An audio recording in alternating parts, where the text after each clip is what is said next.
You check your grocery receipt. The number is higher than last week. Same items, same store. You put the receipt in your pocket and walk to your car, and don't say anything, because what is there to say? This is the story of how humans have always lived inside that feeling, and what they did before money existed to explain it. 40,000 years ago, a mammoth hunt ends badly. 3 hunters return to camp with nothing. The group has eaten through most of the stored fat from the last kill. The children are quiet. The fire is low. Someone has to make a decision about who eats tonight and who waits until morning. There is no coin, there is no market, there is no price. But there is still a problem. Too many mouths, not enough food. And that problem needs a system. That system already existed. It didn't have a name, no one wrote it down, but it operated with the same mechanical precision as any modern economy. It tracked who gave and who took. It remembered generosity and it remembered debt. It distributed resources across the group in ways that kept most people alive most of the time. Anthropologists call it the gift economy, but calling it a gift misses the point.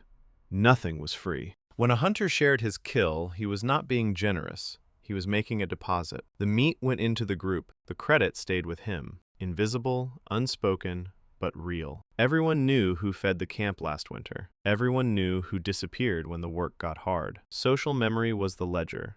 Reputation was the currency. And reputation, like any currency, could inflate or collapse depending on how much of it was circulating and how much people trusted it. Here is where it gets complicated. In small bands of 20 to 50 people, reputation worked well. The ledger was short. Everyone had witnessed every transaction. A man who took more than he contributed was visible immediately. Pressure was applied. He corrected or he was excluded. The system self-regulated. But then the climate shifted. Around 12,000 years ago, the last ice age ended. Temperatures rose. Some regions flooded. Others dried out. The megafauna, the mammoths, the giant ground sloths, the short-faced bears, began disappearing. The protein sources that had sustained nomadic hunters for tens of thousands of years were shrinking. Humans had to adapt or starve, and adaptation meant agriculture.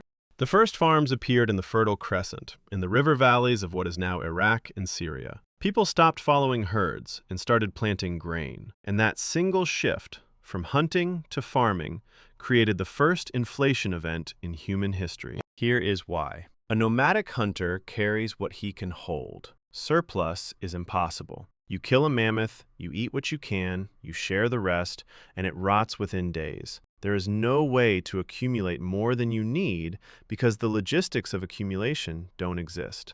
A farmer is different. A good harvest produces more grain than one family can eat before the next planting season. That surplus has to go somewhere. You can trade it, you can store it, you can give it to your neighbor and expect something back. And for the first time in human history, some people had significantly more than others. Not because they were better hunters or stronger fighters, but because their land was more fertile, their rainfall was more consistent, or they had figured out irrigation before the family next door. Surplus created wealth. Wealth created inequality. Inequality created the ancient version of price.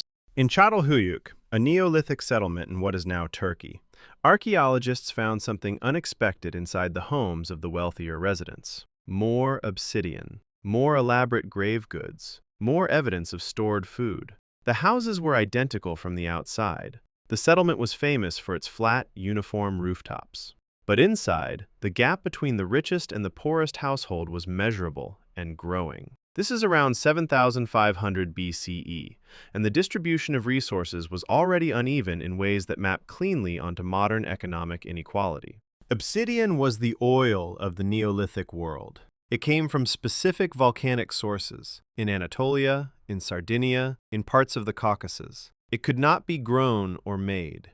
It had to be acquired, which meant trade, which meant traveling hundreds of miles or finding someone who had already made that trip. The more obsidian moved through a region, the more its value relative to other goods shifted. When a new obsidian source was discovered, the existing stockpiles dropped in relative value. When a trade route was cut off by conflict or climate, prices spiked. Nobody called it inflation, but that is precisely what it was. The same pattern appeared with salt, with flint, with shell beads, with cattle. Cattle were particularly volatile. In pastoral societies across Africa, the Middle East, and Central Asia, cattle were the primary store of value. A man's wealth was counted in heads of cattle. Bride price was paid in cattle. Debts were settled in cattle.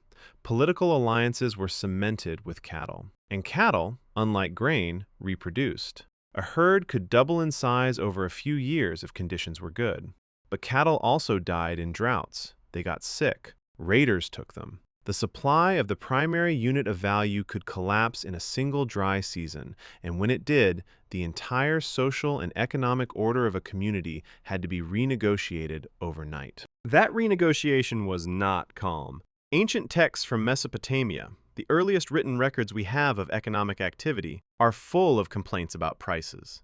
A clay tablet from around 1750 BCE records a merchant writing to his supplier in outrage. The price of tin had doubled since the last shipment. The supplier had offered a lower grade of wool than agreed.